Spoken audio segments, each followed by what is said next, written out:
Hello, everyone, and thank you for joining us today. MIT Enterprise Forum is a global organization inspired by and built on MIT's renowned entrepreneurial legacy. It is open to and engages all participants of the entrepreneurial ecosystem. We established the Greek chapter in 2013 to help the local technology ecosystem grow faster and eventually help turn Greece into a world-class technology hub. Over the past 8 years, we organize highly curated programs informing, connecting, coaching, and accelerating technology entrepreneurs, helping them transform their ideas into world-changing companies. Our flagship program is the Startup Competition, which has accelerated more than 180 technology teams, some of which are rising stars in the global startup world. We aspire to help create more technology-driven ventures, particularly the kind that commercializes the research produced in the labs around the country. We see substantial opportunities in the space, and we are excited to see significant changes in policy and regulation that will unleash the potential. Still, we have a lot of things to learn, and thankfully, we have to look no further than our parent organization, MIT, which is leading the global race in technology transfer. So I would like to thank the Delphi Forum for giving us the opportunity to bring together our distinguished guests. During the discussion, they will share their insights and discuss best practices, contributing to the critical discourse and inspiring us to move faster and smarter. I would like to welcome Marina Hatsopoulos to moderate the discussion. Marina, the floor is yours. Thank you so much, Vassilis, and thank you so much to the Delphi Economic Forum for inviting us here today. I am so privileged to be among this amazing group of people who can speak so directly to this issue of technology transfer. So speaking will be Lesley Millar-Nicholson, who is director of MIT's Technology Licensing Office, Katie Ray, who is CEO of The Engine, and Michael Tzannes, who is chairman and co-founder of Accusonos. Each of them will start with some context on their perspective on the issue of technology transfer, and then we'll open it up for a roundtable discussion. Lesley, why don't you start? Certainly. Thank you so much. And thank you for the opportunity to talk with these esteemed colleagues as well about tech transfer, and a very important aspect of economic growth and innovation in every country. So to begin with, the United States is very lucky that in 1980, a federal law was enacted to allow universities to own intellectual property arising from federal research. It is that underpins every piece of technology transfer from universities. And that law actually gives universities the right to own the intellectual property. It puts on it obligations to commercialize the technology. And it gives us opportunities to share revenues back with inventors, and also ensure that preference is given to small businesses, and that we have an obligation to ensure US manufacturing from this federally funded research. As a result of that, MIT itself has had a very long history in tech transfer, in fact, over 80 years since we first had a technology transfer office. And because of that, you can imagine our portfolio is strong. We have over 10,000 issued and pending patents. Over 5,000 of those are in foreign countries. And if you do the math, about 5,000 of those are in the US itself. On an annual basis, we see about 32 startup companies a year licensing IP from our office. And we see around 860 plus new ideas, new inventions arising out of the research that goes on at MIT and the surrounding campus area that we manage. Also needed for successful tech transfer is an ecosystem, and Katie will talk about how the engine fits into that, but there are many, many clubs and programs and opportunities for students, for postdocs, graduate students, and faculty themselves to engage in the entrepreneurial culture. And we work very closely with them to ensure that technology is disclosed, given to us for us to evaluate, as well as given opportunities for training entrepreneurs and actually advancing the research into startup companies where appropriate. Another part of a successful tech transfer environment is actually a strong technology transfer office, and we'll talk about that in some depth, I think. The role of the office that I manage is to receive new ideas from faculty and researchers, is to negotiate IP terms in sponsored research, which is corporate engagement that we do, It's to also help where we have open source licensing, as well as distribute any royalty revenue that we receive from licensing, and also play a major role in education and programs to give entrepreneurial opportunities for students and researchers. There are many roles for tech transfer offices across other universities, and while we focus predominantly on the licensing of IP and engaging with startup companies, many other universities also take on other roles, such as providing proof of concept funding, allowing for pitch events and other opportunities. And you'll see many different models adapted. So there is not one single model of a tech transfer office that you will find. A last few things. It is important that a strong ecosystem has policies and practices that people can understand and follow. At a university, it's really important that we can publish research, that there is confidentiality, that we understand what ownership of IP is, that we share royalties, as I mentioned before, and that we engage faculty and postdocs and students to actually engage in the entrepreneurial ecosystem. So incentivizing them to do that instead of seeing it as something that they should not participate in. A last couple of things in terms of understanding that the intellectual property that we manage is very, very early stage, and it needs other partners, other community members, whether it be venture capitalists, whether it be other entrepreneurs, and other mechanisms by which to transfer and develop the technology to get into the marketplace. Without that, we would just be managing ideas. And it is the development of those ideas into products and services that is really needed, and that we must always understand that university research is very, very early stage and needs all of those other things to actually get out of the university. It is also very important to realize that this is a long-term investment, that this is not a one and done, that you put money in year one and you get money out in year two. We've been doing this for 80 years, and some years we see much less revenue, many fewer inventions, many fewer startup companies than we see in other years. We're in it for the long haul. We understand it's an investment, and we're going to see it through. So our last few summary points: have clear IP policies and practices, make engagement easy, make people want to work with you, hire individuals in your offices who understand both the research environment as well as the business environment, industry engagement and patent law, but you don't need to hire everybody permanently. You can also partner with other people or contract opportunities, encourage entrepreneurship, and have very clear goals for commercialization that go beyond just pure numbers of patents or licensing revenue. Thank you so much, Lesley. There is so much to unpack there. But before we get to that, let's go on to Katie, who can talk about the engine, which is so closely tied to MIT's efforts and really was an outgrowth of all that work at MIT. Katie? Oh, we can't hear you. Katie, you're... Oh, thank you. Thanks for having me, Marina, and the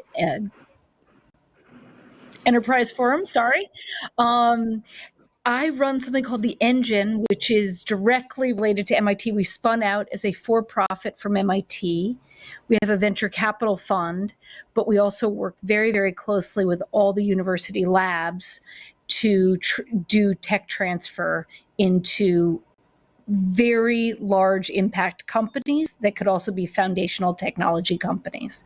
So we're not everything that's coming out of the university. We are things that we think that are hard to back by normal venture capital funds, because you need more patience and you need facilities that are unusual and equipment that's unusual. But I think this is what you guys are trying to do at your universities in Greece as well, which is like real breakthrough technology and how to put those into companies. So that's what we do at the Engine. We were formed 4 years ago, a little more than 4 years ago now, and we've just raised our second fund. We have about 32 companies in the total portfolio right now. So we have a little bit of experience under our belt. And I will tell you, it is not a simple thing to do true tech transfer out of the labs. Kind of riffing on what Lesley started with, These companies are very, very early stages. They're often a professor, a postdoc, or a PhD student, and maybe one other person that they've pulled around their company that's going to do this transfer. And so what you have to be able to do if you want to invest at this stage is to be able to help companies go all the way from 3 people and some IP to a full business plan, a go-to-market plan, a funding strategy, probably a whole set of partnerships that can help them get there, and kind of thought through all of that so that they are a backable company. That isn't a short time period if you do it right. It often takes 6 to 9 months of real work with that team to get them ready to be funded. And maybe even earlier than that, you're working with the professors and their whole lab to think about which are the technologies that could spin out. So to give you an example, we probably look at, between 1,000 and 2,000 ideas per year. And of those, we might back 8. So there's a lot of invention that we don't think can be commercialized very easily. It might be the wrong team. It might be that it's not far enough along and it needs more invention before it's ready. There might be a lot of scientific risk, so that we can't take that. We take engineering risk. Like, that's what we do. So the way we think of the Valley of Death is the government should take the scientific risk. We, as a very early stage venture capital fund, can take engineering risk and market risk. And then all of our brother and sister funds that are later take market risk. So if we don't get these teams through the engineering risk, no one is ever going to back them. That's the reason the engine exists. So we don't think we have to sacrifice returns for that. We think these are enormous markets and can be enormous companies. But that's why when I say we can only select really big ideas, that's why. Because if we can't back 10 to $1 trillion company, it's not worth our time. So all these little inventions, they're great, but they're not something we can do as a venture capital fund. So when you're sorting ideas, and Lesley and I've talked a lot about this, when we sort through ideas, we're often saying it's such a cool invention, but it's not a big company. It's a product or it's a small thing. And universities struggle with this a lot about what do you do with ideas like that? And there might be other mechanisms, but it's not the mechanism of a venture capital fund to do that. So the engine could do part of this. There are also maybe studio models or different kinds of funds that could back those inventions, but we have to back the ones that we think could be really big companies. So that's what we do. And I'm going to kind of leave it there. We also do tons of portfolio support. We have labs and services that help them much quicker get to market, set up their lab space for much less than they could do on their own. We also use the entire MIT network, both government and commercial, to help get people contracts or early prototype partners so that they can get to market faster and validate faster. That's the advantage that we have as a fund. And, I think we have a lot still to prove. I mean, a ton. But so far, every single one of our companies has made it to the next level, which is unusual. And many are rapidly growing. So I think I feel like there is hope there for universities to back these tough tech ideas and get them to market that could have big impact. But nobody can fool themselves that it's easy. And the universities have to truly partner with funds like this, like we did with the Engine and MIT. So I'm going to leave it there because there's lots to discuss. That's great. Thank you, Katie. And that's just so totally relevant in Greece, where there is great technology being invented and it just needs to get to that next stage. And so we're going to dig a little deeper as the conversation continues. Michael, could you talk first about your experience at Accusonos and then also talk about your current work with the Technology Transfer Office in Greece? You bet. So I'll start by echoing one of the themes that both of the previous speakers mentioned, which is how hard this is, the challenge of actually commercializing core technology that gets developed, and it's in a raw form at some sort of university or in a research institute. It takes a long time.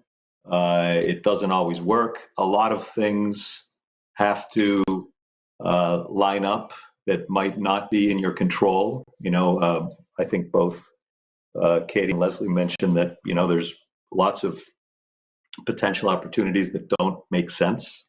And the reason they don't make sense isn't because the technology is not good, but it may be a market issue, it may be a personnel issue. So a lot of things really have to come together.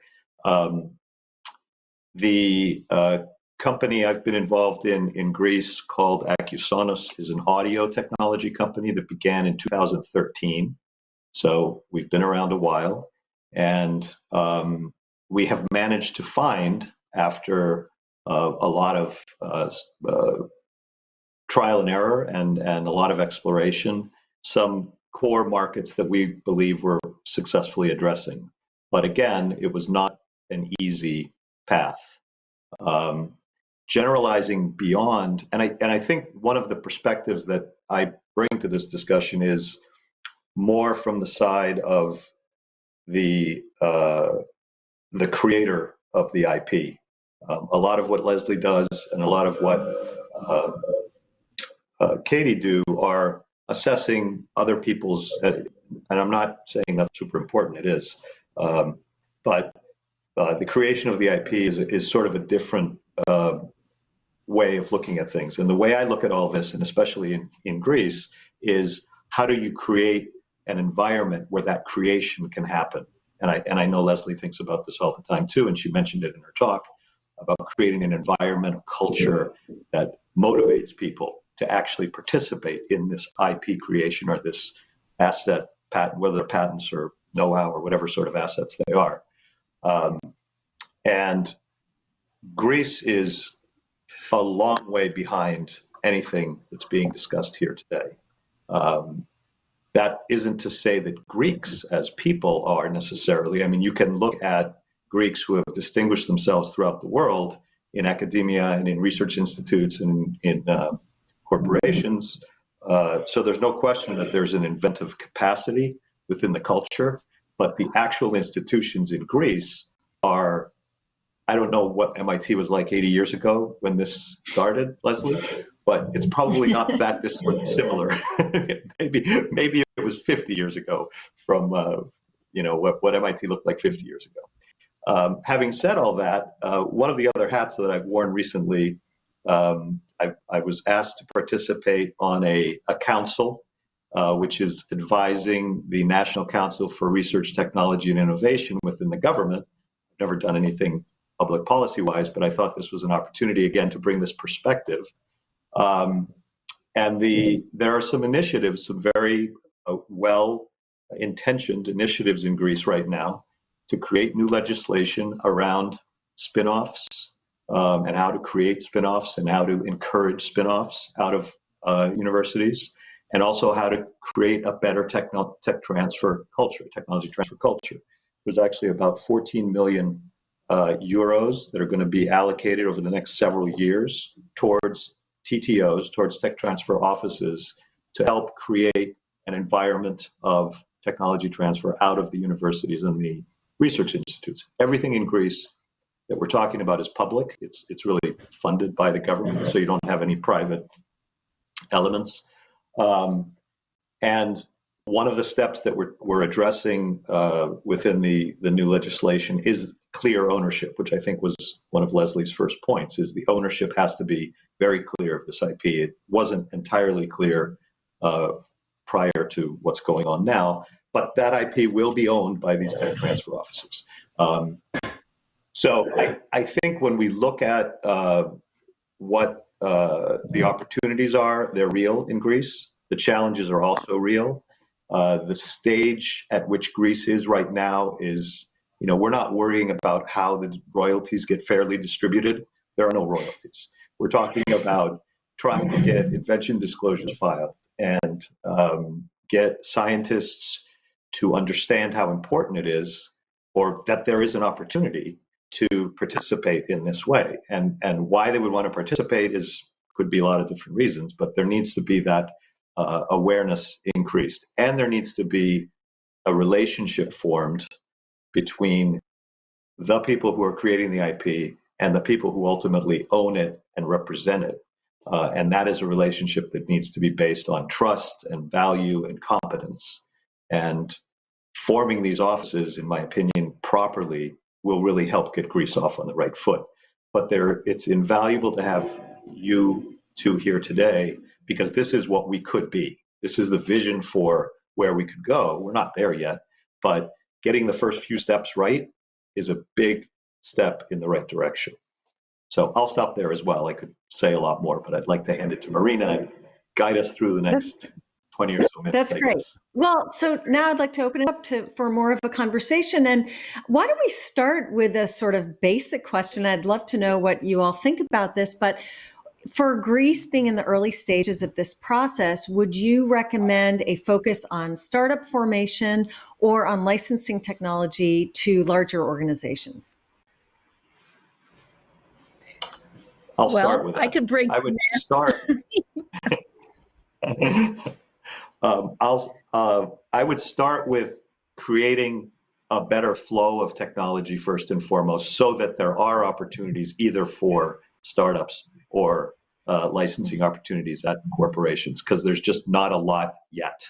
But once that gets going, and for what does exist, because there's some of that already, I actually think it's more important for relationships with corporations to be formed, so that there's it also it kind of helps focus things, because if there's a corporation involved in your research, it's kind of a market validation step. And I'll say lastly, economics for professors and researchers in Greece are not great. A little bit of money that's funding something research oriented can make a big difference to someone who's trying to be a scientist in Greece. So I would probably say exactly the opposite. I think you need entrepreneurs that care about problems and want to solve them and are kind of agnostic to technology and can then go work with a bunch of researchers to try to figure stuff out. But I think some experienced entrepreneurs could change the whole ecosystem, who are giving back, mentoring young PhD students and working with professors. I think that stimulation of what's the output of the research makes the research focused. I mean, you can do it with corporations too, but you're not aligned, right? The corporations are going to envelop the research and not make it big. And I think that was the act in 1980 that Lesley referred to, that is so important, that you want to focus on the small business. In my mind, that's the entrepreneur, because then that research creates massive economic value in a new company. The inventors win, the universities win, and the company wins. And just a few of those can change the whole dynamic. I mean, I think you saw that at MIT. I talk to universities all over the world. That's just my opinion and what I say to all of them. So I would say the same here. But I think that entrepreneurs together, form together around their universities, have so much energy that feeds back to the ecosystem. That's what is, I mean, Lesley and I are kind of two ends of this, right? In between Lesley and I are 86 entrepreneurial programs at MIT, each of them doing something slightly different, but feeding that like entrepreneurial spirit, and which gets all the students involved in this and means there's more discussion of how do you commercialize, how do you get it out there. And I think it's that spirit that really can transform a university and an ecosystem. I don't know, that's just my opinion. So Lesley? I am more aligned to what Katie has said, but for different reasons. And that is the technology picks the resource that's needed to develop it. As in, this technology that's coming out of universities is typically very early stage and no corporation is interested in it. And even the sponsors, less than 6% of corporations who sponsor research actually license the resulting IP. And the reason for that is that corporate sponsored research is more aligned to the engagement with the students, to the understanding of changes in practices and things that are going on. And quite frankly, even though we spend all of our time talking about IP, is less to do with their actually wanting or needing or being able to license the IP, because they don't have the resources that are needed to develop the intellectual property arising. So the question I have is, what sort of technology do you have being developed in Greece? Because if it's software, you may find that you can have lots of licensees who are large, it's non-exclusive, and it's a corporate engagement, and it's a one and done. But that doesn't build an entrepreneurial culture like Katie was talking about. That's a transaction. And so from our perspective, when people say to me, who do you prefer to license to?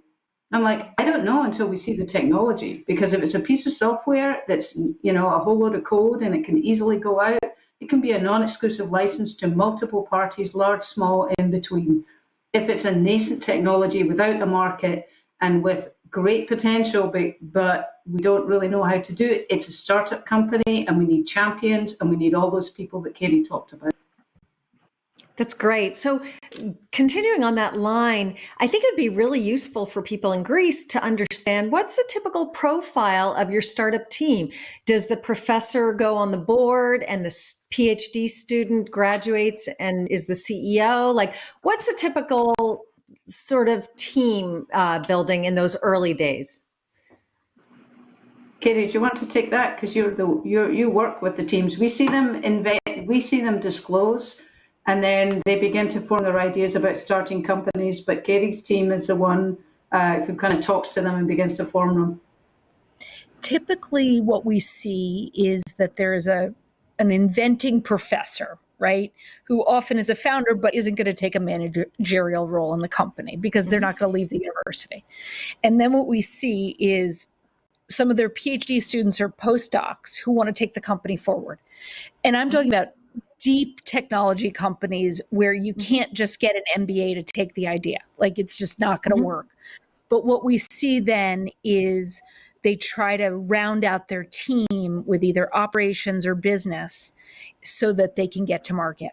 And so it's typically 2 to 5 people, and often very technical for the ideas that we go after, with some rounding out later. Yeah. So very, very small teams is what we've done.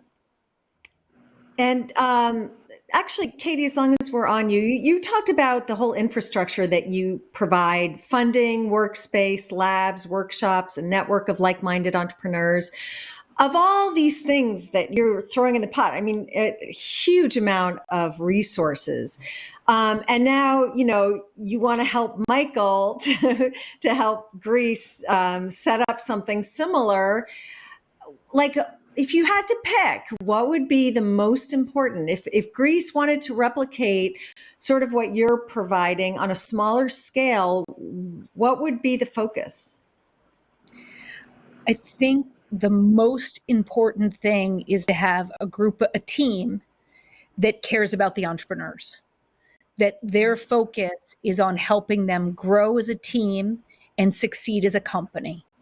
I think that if you don't have that, that's table stakes. Everything else is a bonus that makes your success much more likely.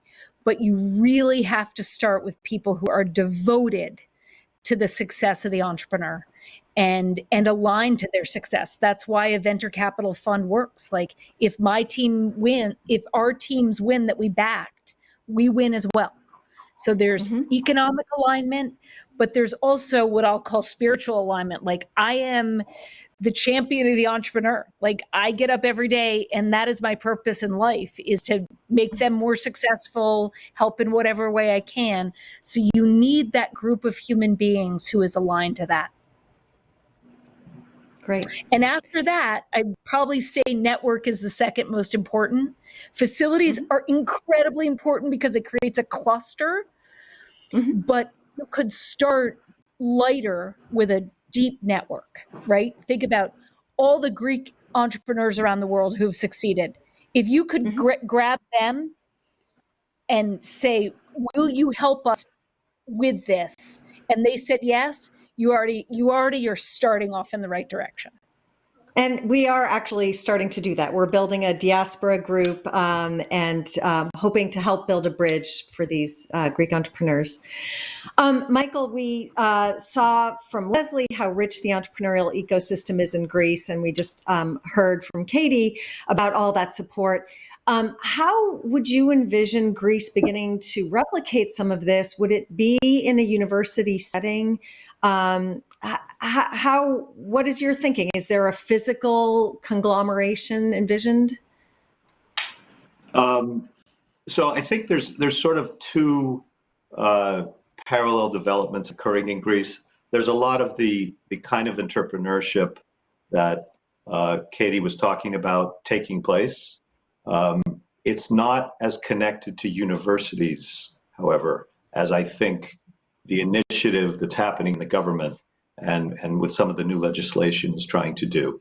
It's sort of happening around those organizations because those organizations don't really have the infrastructure to create the relationships they need to create the teams they need to create the trust and value creation. So if I'm a professor, I'm likely to not deal with the university at all and try and do something on my own. And I don't think there's necessarily anything wrong with that, but it's not, these two things are kind of inconsistent. They're kind of out of step with each other right now. And I think one of the initiatives is to try to create a more homogeneous thing where it's clear how, where the entrepreneurs and the VCs go to understand what's available, understand who they're transacting with. There are people who understand how to assess and distribute value as things get developed. And a lot of that right now is non-existent within the universities themselves. And that's what these new tech transfer offices are supposed to focus on. So I think if you get the right personnel, and it really comes down to the right people who can create the kind of energy, completely agree with what's being said about creating an energy and an excitement around the technology, I think that would go a long way. And I think there's a real opportunity to do that, and there's a real desire to do that. There are a lot of, there aren't enough success stories, as the cliche is, that people can point to and say, oh, this worked, and therefore it will work for me. It's a lot more of a, I don't really believe that this is going to work out, or someone's going to be not properly or fairly treated along the way. So there's a lot of education that has to happen so that all the energy is in the same direction. Thanks. No, that makes a lot of sense. Going back to Lesley, there, how do you assess a disclosure? Patents are so expensive. How do you decide if you're going to invest in a patent, and how do you get information about the market opportunity for such an investment?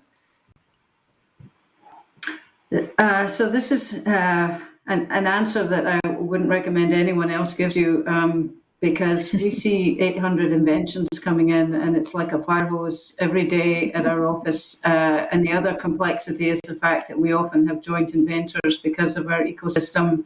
Many inventors were working out assignments and the like. And so our evaluation process is slim, I'll say.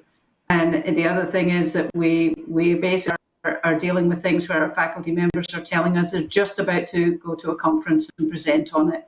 So we need to do something about protecting it before it becomes public. So in the perfect world, we would be taking 2 or 3 weeks to have conversations with a faculty member about what the invention is that they've given us a paper about why they thought that this was worth submitting to us, about their ideas, because this idea must have come from someplace, as to why they thought it was important to explore, about the other opportunities that they have seen for engagement with either as licensing or their own ideas about starting companies. And quite frankly, when you do an early assessment of any market with an early stage technology, you're going to say it's a small part of a big market. That's all you know at that stage. You really have no idea. And when you think about it, did Bardeen ever really know that the transistor would change the world? Unlikely. So and that's what we deal with daily.